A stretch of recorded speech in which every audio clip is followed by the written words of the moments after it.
अस्सलाम वालेकुम। प्रोग्राम आईना के साथ ताहिर अहमद भट्टी आपकी खिदमत में हाज़िर है।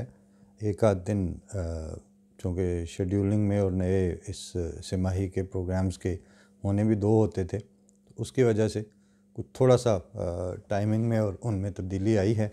वो आप आगे देखते जाएंगे तो आपको अंदाज़ा हो भी जाएगा। दरमियान में अहबाब जो हाल अहवाल पूछ लेते हैं, मतलब उसका यही होता है कि प्रोग्राम क्यों नहीं आया। और ख़ैर बाज़ जेनुइनली भी कंसर्न्ड होते हैं, उसमें कोई हमें शक नहीं है या बदज़नी नहीं है। उसका शुक्रिया, सब खैर खैरियत ही होती है। सिर्फ़ ये कि वो मैंने एक दिन शायद पहले भी ज़िक्र किया था कि वो शकील आदिलज़ादा जो थे, उनकी कहानियाँ डाइजेस्टों की हद तक काफ़ी मकबूल होती थी और एक दो कहानी का सिलसिला तो बहुत लंबा अरसा चला। तो उनसे फिर जिनका रब्त बन चुका था, वो अगर कहीं किसी महफ़िल में मुलाकात होती तो वो कहते जी वो फ़लाँ वो कहानी नहीं आ रही। तो वो अक्सर कहा करते थे कि जो अच्छी कहानी है, अगर वो आपको अच्छी लग रही है, उससे आपका एक ताल्लुक़ ख़ातिर बन रहा है, तो इसका मतलब वो एक जीती जागती कहानी है। तो जीती जागती कहानी का मसला ये होता है कि उसको वो एक ज़िंदा इंसान की तरह होती है। और जैसे इंसान को काम भी पड़ते हैं, वो बीमार भी हो जाता है, उसका कभी मूड भी नहीं होता। वो पिछले दिनों मैंने वजाहत मसूद साहब का एक कालम पढ़ा भी और इंतखाब भी बल्कि करके रखा हुआ है। तो थोड़ा लेट तो हुआ है, लेकिन वो मैं अब पेश कर दूंगा अगले एक आध प्रोग्राम में। तो उसमें भी वो कहते हैं कि जो सूरत हाल चल रही है, उसका ऐसा असर होता है बाज़ दफ़ा तबीयत पर। तो वो कहते हैं कि आपने 2-3 दफ़ा से देखा होगा कि मैंने कोई प्रोग्राम अपना कोई कॉलम नहीं लिखा और 2-3 हफ़्ते ना लिखने के बाद फिर बिलाखिर तो खैर लिखना ही होता है। बाज़ दफ़ा ऐसा होता है कि आपके सामने जो मंज़रनामा चल रहा होता है, उसके अंदर जो एक तो उनकी फ्रस्ट्रेशन है और एक उनके गलत फ़ैसले हैं और एक उनकी डंग टपाऊ अप्रोच होती है। उसके साथ-साथ आप जब ऑन लुकर के तौर पर उस चीज़ को देख रहे हैं, तो जैसे बहुत घटिया और फ़ुज़ूल खिलाड़ी को देखते हुए तबीयत स्टेडियम में बैठे हुए तमाशाइयों की भी ख़राब हो जाती है। लेकिन जो थोड़ा उस खेल से ज़्यादा दिलचस्पी रखते हों, वो तो बाकायदा उनको गुस्सा भी आ जाता है सारा। तो हमें एक एज ये हासिल है कि अल्लाह ताला का ऐसा फ़ज़ल है, अल्हम्दुलिल्लाह सुम्मा अल्हम्दुलिल्लाह, कि कभी इनके ऊपर या इनकी जो फ़ीनोटाइप से नज़र आ रहा होता है, तो उससे उसकी वो हरकतें देखते देखते इनके जीनोटाइप का खुद ही पता चल जाता है। तो उसके बाद फिर दूसरे या चौथे फ़िक्रे में एक्सपोज़ हो जाते हैं अपनी बात करते करते। लेकिन हमें लेना देना कुछ नहीं, इनसे उम्मीद कोई नहीं है, वो सारे एक ही तरह से चल रहे हैं। मसलन एक दोस्त ने प्राइवेट मैसेजेस में भी कहते हैं जी वो मौलवी ताहिर अशरफ़ी को वो बना दिया गया है उन्होंने स्पेशल रिप्रेजेंटेटिव। तो उस पे आपका क्या तबसरा है? उस पे बात ये है कि जो खच इन्होंने मारनी है, उस पे हमारा तबसरा बिल्कुल कोई ज़रूरी नहीं है। ये तो जिन्होंने बनाया है, अगर उनको खुद शर्म भी नहीं आ रही और वो इस बात पे उनको नदामत भी कोई नहीं है, तो हमारा क्या लेना देना उनसे। वो जिन्ना खादियाँ गाजरां ढिड उन्हां दे पीड़ एक, और दूसरी वो पंजाबी में भी किसी ने कहा है कि जाके पूछ लो मजनू दे मापियां तो, गालबन वारिस शाह का मिसरा है कि जाके पूछ लो मजनू दे मापियां तो जड़ियाँ खट्टियाँ उस खवाइयां ने।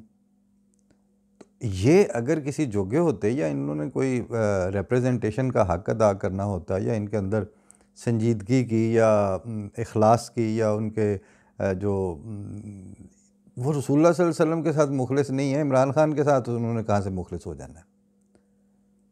एक आम से मुसलमान को, एक आम इंसान को जिसका थोड़ा बहुत भी रुझान हो, वो ऐसी खुली खुली और नंगी नाफरमानी करते हुए उसे खौफ आता है।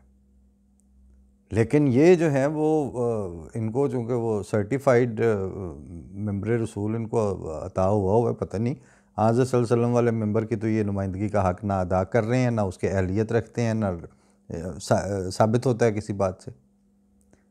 हुआ क्या होता है, सिर्फ़ इतनी बात है कि ये शतरंज चल रही है, मुल्क की हालत जो है ना उसको सुधार की तरफ नहीं जा रहे, उसका जो हकीकी दर्द है वो किसी को नहीं है। दर्द, जो साहिबाने दर्द होते हैं उनकी रातों की नींद भी हराम होती है, उनके चेहरों के रंग और तरह के होते हैं, उनके लहजे और उनकी टोन्स डिफरेंट होती हैं। ये तो हैं कि उसने प्यादा आगे किया है तो मैं ऐसे करूँगा, मैं तोप लेके आऊँगा, मैं घोड़ा लेके आऊँगा। ये हैं उनकी शतरंज के मोहरे। और वो उधर से यानी उसकी टाइमिंग देख लेना, इसकी जो अचानक नुमाइंदगी की ज़रूरत पेश आ गई है वज़ीर-ए-आज़म को, वजह क्या बनी कि उधर से मौलवी फजलुर रहमान जो है वो अपोजिशन वालों ने आगे किया हुआ है उसको पकड़ बना के। तो उसको वो दिखाने के लिए आगे से वो इन्होंने इसको कर लिया। वो भी बेईमान, ये भी बेईमान, और इनको बेईमान मौलवी चाहिए। एस्टेब्लिशमेंट को भी चाहिए, पॉलिटिशियंस को भी चाहिए, सियासतदानों को भी चाहिए, और हुकूमत को भी चाहिए, इमरान खान को भी उसी तरह से ज़रूरत है। ये सारे के सारे तो ज़रूरतमंद हैं ना, बेसिकली अपने अपने मफादात के ग़ुलाम हैं, अपने अपने मफादात पे इनकी पहले नज़र है, उसके बाद दूसरों पे है। वो मफादात कुछ सीधे सीधे हैं बिल्कुल, मतलब जायदादें बनाने के, पैसा बनाने के, कुछ के जो हैं वो इक़्तिदार के मफादात हैं, कुछ के जो हैं वो उनकी एस्पायरेशंस हैं, वो उनके ग़ुलाम हुए हुए हैं। और फ़ौज के बारे में तो हम शुरू से पाकिस्तान होते ही ये कहा करते थे कि भाई चूँकि फ़ौज का तसव्वुर मुल्क के बगैर है नहीं, दुनिया की हर फ़ौज को एक मुल्क तो चाहिए होता है, और मतलब अगर मुल्क ही नहीं है तो फ़ौज का तसव्वुर क्या है। उनकी तो एग्जिस्टेंस की जो जस्टिफिकेशन है वो एक कंट्री होता है, इसलिए उनका बनता है भी है। और वो कहते हैं कि जनाब पाकिस्तान सबसे पहले, तो बिल्कुल ठीक कह रहे हैं। अभी आज इस्लामाबाद में या सड़कों के ऊपर वो मुख्तलिफ़ जगहों पे जर्नैलों की तस्वीरें लगी हुई थी, तो हमें पाक फ़ौज को सलाम हो रहा है और सारा कुछ है। वो ज़ाहिर है इस तरह हम बाज़ दफ़ा जो है ना वो हमें अगर इस्लामाबाद क्लब से लेके तो सरीना होटल तक एक पोस्टर लगा दें तो शाम को तबाही फेरी हुई हो CDA ने और मुख्तलिफ़ इदारों ने। ये एक छोटी सी एक तस्वीर उसकी होती है, मिन जानब फ़लाँ, वो मिन जानब वालों को इजाज़त हर तरफ से मिल जाती है, सारी उनकी सिक्योरिटी क्लियरेंस होती है। हमने वहाँ पर 2 बंदों को, अब्दुल-सत्तार तारी और नफ़ीस खान को एक दफ़ा प्राइड ऑफ परफॉर्मेंस मिला, तो वो हमारे एक दोस्त जो इस्लामाबाद की पुलिस एडमिनिस्ट्रेशन में तो थे ही, लेकिन साथ सिंगर भी बहुत अच्छे थे, ऑल पाकिस्तान गोल्ड मेडलिस्ट थे। तो उनके रेफरेंसेस और प्लस मेरिट पे भी वो दोनों म्यूजिशियंस जो थे उनकी एक अहमियत थी। तो ह्यूमन डेवलपमेंट फोरम उन दिनों एक इदारा सेटअप था जिसको मैं रन कर रहा था, तो वो कहा कि जनाब इनके साथ शाम मनानी है। तो यही ऐसी CP जो आजकल मुसीबत बनी हुई है, जो securities exchange commission of Pakistan, जहाँ से जिसका डायरेक्टर जो है वो शुमाली इलाका जात को चला गया था बग़ैर घर वालों को बताए, और फ़ोन उसका ऑफ मिल रहा था, तो 4-6 दिन के बाद वो बरामद हो गया। तो ये बिल्डिंग उस वक्त होती थी ब्लू एरिया में सामने, तो इसका हाल ज़्यादा अच्छा, अब भी शायद बहुत अच्छा है। तो हमने ये हाल शाल बुक करके उसके बाद डिस्ट्रिक्ट एडमिनिस्ट्रेशन और यानी DC इस्लामाबाद और एडिशनल IG स्पेशल ब्रांच और ये 3-4 जो इदारे थे, उनकी क्लियरेंस एक ऐसे इनडोर फंक्शन के लिए कि जिस इनडोर फंक्शन में ऐसे 2 आदमियों के साथ हम उसको सेलिब्रेट कर रहे हैं जिनको 2 दिन पहले ईवान सदर में प्राइड ऑफ परफॉर्मेंस दिया जा रहा है। और वो दुनिया के मतलब अब्दुल-सत्तार तारी जो है वो तो अमेरिका की 3-4 यूनिवर्सिटियों में म्यूज़िक के उस्ताद भी हैं, शायद प्रोफेसर या अच्छे लेवल पे। नफ़ीस हसन खान नापा के नेशनल परफॉर्मिंग आर्ट्स जो हैं उसके वो थे। दोनों नॉन एस्टेब्लिश्ड आइकन्स हैं उनके अपने जमालियात की फ़ील्ड के, पाकिस्तान के। उनके साथ हमारा जो ह्यूमन डेवलपमेंट फोरम था वो शाम मनाने जा रहा है, और अच्छे सीनियर लोग रेडियो के, TV के, बाकी वॉक ऑफ लाइफ के, वो सारे उसमें मौजूद हैं, और लोग 250-300 की गैदरिंग है। उसकी जिस वक्त हमें परमिशन लेनी थी तो 4-5 दिन में लग पता गया। DC ऑफिस है तो वहाँ से जी फ़लाँ से कहलवाएं, उधर से जाके खुद मिले, हाँ जी ये कौन है, इसको स्पॉन्सर कौन कर रहा है, अच्छा जी जैज़ वालों ने आपको स्पॉन्सर दिया तो कैसे दे दिया है आपका। लगे हुए हैं आखिर मर जी के। तो कई रेफरेंसेस और उसके बाद चौथे पाँचवें दिन, चूँकि हमने डेट भी क्लोज़ रखी हुई थी, चौथे पाँचवें दिन जाके हमें, तो वो अभी भी शायद पाकिस्तान में कहीं कागजात में वो कागज़ महफूज पड़ा होगा कि वो एडिशनल आईजी स्पेशल ब्रांच का और डिप्टी कमिश्नर का, डिस्ट्रिक्ट मजिस्ट्रेट इस्लामाबाद यानी डीसी, उनका तरफ से ख़त आया खाकसार के नाम कि जी आपको फ़लाँ फ़लाँ वक्त ये उसकी इजाज़त दी जाती है, copy to additional IG, copy to intelligence branch और फ़लाँ फ़लाँ फ़लाँ। इतने से काम के लिए हमें इस तरह की स्क्रूटनी से, जो आम आदमी होता है ना, उसको इस तरह गुजरना पड़ता है। क्यों? हम उस उस लेवल पे जो शतरंज चल रही होती है, हम ना उसके खेलने वाले हैं ना उसका मोहरा बनने वाले हैं। अगर हम मूवर नहीं हैं तो हम फिर उनके प्यादे भी नहीं हैं। मूवर जो है वो उसके बारे में मतलब मुझे तो अच्छा नहीं लगेगा कि मरियम या जो अपना बिलावल हैं वो मुझे प्यादा बना के मेरी चाल चल रहे हैं। मेरी पर्सनल ग्रेस इसकी इजाज़त नहीं देती। पहले उनके क्रीडेंशियल्स देखूंगा ना कि वो इस काबिल हैं कि मैं अपना आप उनके सुपुर्द कर दूं। तो वहाँ जो है जिनको उस तरह के मफाद चाहिए होते हैं वो उनके मोहरे भी बन जाते हैं, और वो मोहरा बनने पे खुश हैं। तो फिर जो चालें चलने वाले हैं, जब आप उन्होंने सुपुर्दी कर दिया हुआ है तो फिर उसके बाद गिला कौन सा कर रहे हैं। ये जो होता है ना, जो ये इंसानों की जो स्ट्रेटेजिकल डायलॉग होता है और एक डेवलपमेंटल स्ट्रेटजी के साथ अरबाब इख्तियार और जो कॉमन मैन है, पब्लिक है, उनके दरमियान एक जो वर्किंग रिलेशनशिप मुस्तहकम और शफाफ मुआशरों में जो तय होता है, उसमें ये मूवर वगैरह और प्यादे और पान और इस तरह की कोई चीज़ नहीं होती। वहाँ यही हो रहा है ना। वो मौलवी फजलुर रहमान ने 3-4 दफ़ा, ज़ाहिर है वो लगामें चीरी हैं उनकी, तो एक तरफ के घोड़े ने वाग चीरी है, तो इन्होंने कहा ठीक है, साढ़े को भी एक है, एक फ़ोन करते आए तो कच्चे धागे से बंधे आएंगे, सरकार चले। ना उनको उसके लिए कोई क्वालिफ़िकेशन चाहिए, ना उनको उसके लिए कोई कैरेक्टर चाहिए, ना उनको भी पता है कि जो हमें मांग रहे हैं, जो हमें बुला रहे हैं, ये सारी चीज़ें उनके दरमियान हैं। अंडरस्टैंडिंग होती है पहले से ही। बद किरदार और बद चलन जो होता या होती है ना, उसको उनकी चीज़ें आपस में पहले से तयशुदा होती हैं। तो इसलिए मैं उन दोस्त को वहाँ पे तो कुछ नहीं लिखा मैंने, लेकिन जवाब भी नहीं दिया। लेकिन ये कि एज़ फार एज़ जितनी अल्लाह ताला ने हमें जिस प्रोसेस से गुजारा है, मैं I am talking about the general public of Ahmadiyya community, तो वो वोट से बाहर रखे गए हैं, लेकिन सोच और थॉट प्रोसेस से तो अल्लाह ताला ने वो तो कई गुना बढ़ा दिया हुआ है। तो इसलिए जब इस तरह की, वो हमारे दादा थे तो वो कहीं बैठे हुए बात हो नहीं डेरे में कोई इस तरह की, तो वो कहा करते थे कि मैंने पता सी भी गावां गवाचियां तो खुरा केड़े पासे जाना। तो उसमें तफसील तो मैं इस चीज़ की पंजाबी प्रोग्राम में अंगारा में बताऊंगा, लेकिन एक खोजी होते हैं, एक खोजियों से पहले एक गांव में होते हैं गवेड़ी। गवेड़ी वो बाबे या वो लोग होते हैं जिन्होंने ज़माने को खुली आंखों से और बदनज़र गौर देख रखा होता है।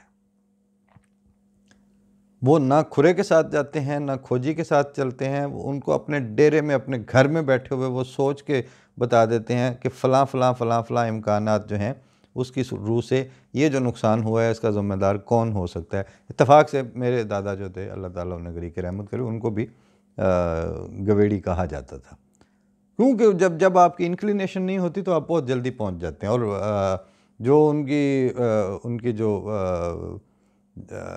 अंडरस्टैंडिंग में जो ट्रांसपेरेंसी थी, उसकी मैं एक मिसाल कहीं बताई थी, बल्कि कल किसी दोस्त से बात हो रही थी जर्मनी से बाहर ही टेलीफोन पे, तो वो मियाँ जी हम उनको कहते थे, जब उनका जिक्र आया तो मैंने उनको उस पर बताया कि जिस वक्त वो रवात से कारोबार करते थे, डगे लेके बैल लेके आते थे इधर अपने गांव, तो रवात से वापसी पे वो जब वज़ीराबाद उतरते तो अगला सफ़र ज़्यादातर पैदल ही होता था। पहले पीछे जो ढगे थे वो ट्रक पे आते थे। तो वहाँ जिनके पास उनका ज़्यादा पहले रात रुकना और अगले दिन फिर चल के तो गांव पहुँच जाना हाफिज़ाबाद वगैरह से, तो वो जो डेरेदार थे वो उनसे अच्छी दोस्ती भी थी, ताल्लुक़ भी था, रख रखाव वाले लोग होते हैं, अब आना जाना सबका लगा होता है। तो उनको जब पता चला कि ये अहमदी हो गए हैं तो एक दिन वो रुके हुए कहते हैं अच्छा जो बॉल तुसी तो हुण, भावल खां उनका नाम था, तो जो भावल तुसी अपना फ़िका बदल लिया, हुण अहमदी हो गए हो, तो इसमें अब जो आपका नया फ़िका है यानी अहमदी जमात, इसमें आप रफ़ा यदैन करते हैं या नहीं करते, मतलब अहमदी नमाज़ पढ़ने के तरीके में। तो अभी वो हमारे दादा उस ज़माने में, और ये पार्टीशन के बिल्कुल बाद की करीब की बात है, तो इतने को पुराने भी नहीं थे कि उनको कोई बड़ा देर हो गई थी अहमदी हुए, और नस्लों से थे, बस खुद ही बैत की हुई थी। तो वो इस सवाल को सुन के कहते हैं कि ये जड़ा रफ़ा यदैन ये कोई नमाज के ज़रूरी अरकान और इस्लाम की बुनियाद और असासी हैसियत रखने वाला मसला है ही नहीं। मतलब उनका ये था, मैं उनके पंजाबी के 2 जुमलों में उन्होंने बात चिमटा दी थी। तो कहते हैं कि ये रफ़ा यदैन जे कोई एड्डी वड्डी गल हुंदी तो नमाज रफ़ा यदैन तो बगैर हो ही ना सकती हुंदी, और इसके नतीजे में फ़िका नया बनाने की ज़रूरत पेश आ जाती, तो जो पैदाइशी टुंडे हैं उन्होंने तो फिर नमाज ही ना हो सकती। इन जो बंदा पैदाइशी तौर पर जिसके वो बाजू नहीं है या किसी एक्सीडेंट से कट गया, तो वो तो बेचारा रफ़ा यदैन कर ही नहीं सकता। तो उनकी यानी जिनके पर्सनल गेन्स और पर्सनल इंक्लिनेशंस ना हों और तबीयत बिल्कुल सीधा देखने की आदी हो जाए, और वो खामखा लोगों के जिस लाया मैं गलनी ओहदे नाल मैं चली उस कैफियत के लोग ना हों, तो ये उनके लिए नॉन इश्यूज़ हो जाते हैं।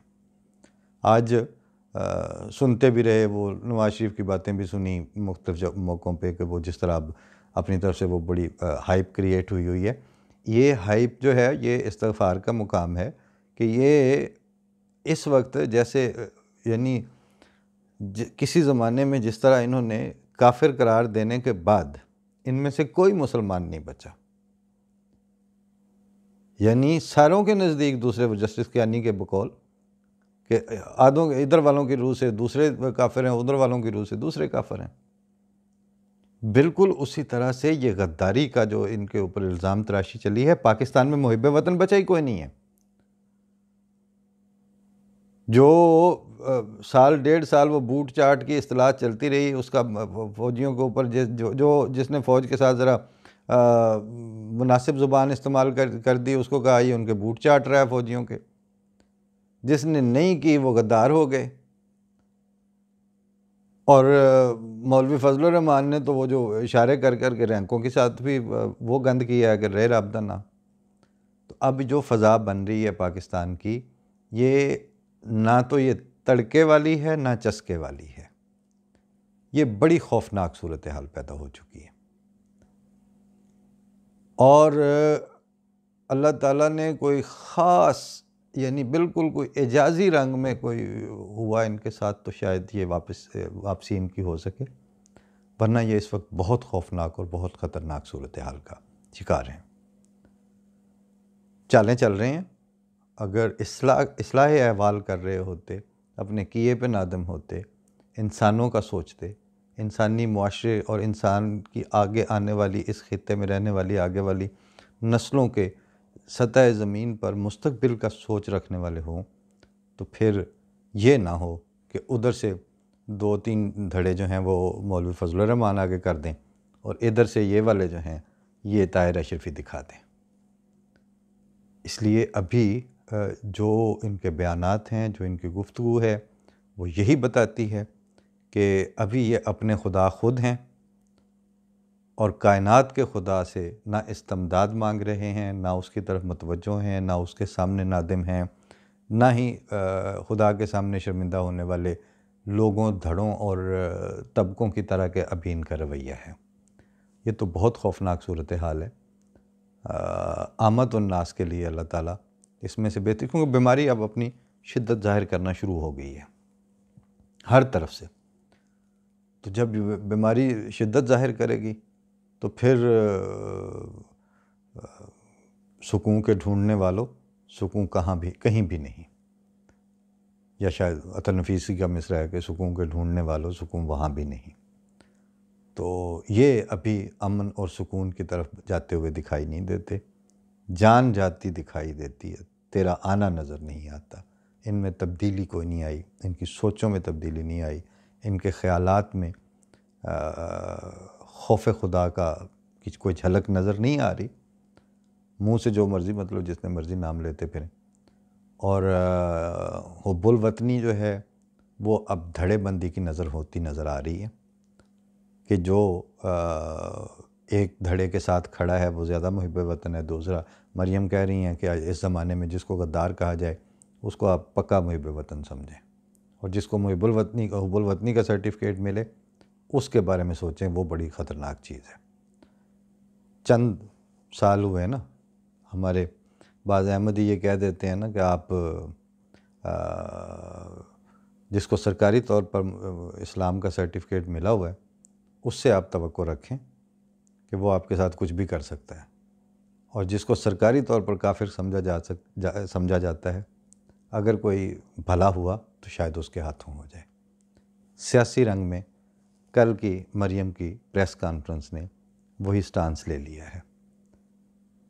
अभी नवाज शरीफ ने क्या कहा, नजम सेठी क्या कह रहे हैं, कहने को बहुत कुछ है, रोज़ाना थोड़ी बहुत बात कर भी देंगे, लेकिन अगले 1-2 दिन तो मैं एक मज़मून है वो पेश करूँगा। इसी में इंतखाब किया हुआ वजाहत मसूद साहब का, एक और गैर मारूफ राइटर हैं, कभी उनका ज़्यादा मज़ामीन नज़र से नहीं गुज़रे, लेकिन उन्होंने बातें बड़ी तोल के की हैं, तो वो मेरिट पे मैं पेश करना चाहूँगा अगले प्रोग्राम में। ये चीज़ें चलती रहें। अब जो है, अब रोज़ हम यानी वो बंदर तमाशा लगाएं तो हम उनकी डुगडुगी की आवाज़ को एम्पलीफाई करने से तो रहे। हमें अब अपने कुछ करने हैं काम, आपस में गुफ्तगू करनी है, और ज़ाती तौर पर इनके बर्बादी के दिनों में भी अपनी आबादी का सोचना है। फ़ी अमान अल्लाह। पाकिस्तान अल्लाह ताला सबको अपनी अमान में रखे, और हर तरफ जो एक तमाशबीनी है हमें उसका हिस्सा बनने से बचाया अपने फजल से। फ़ी अमान अल्लाह। अस्सलाम वालेकुम।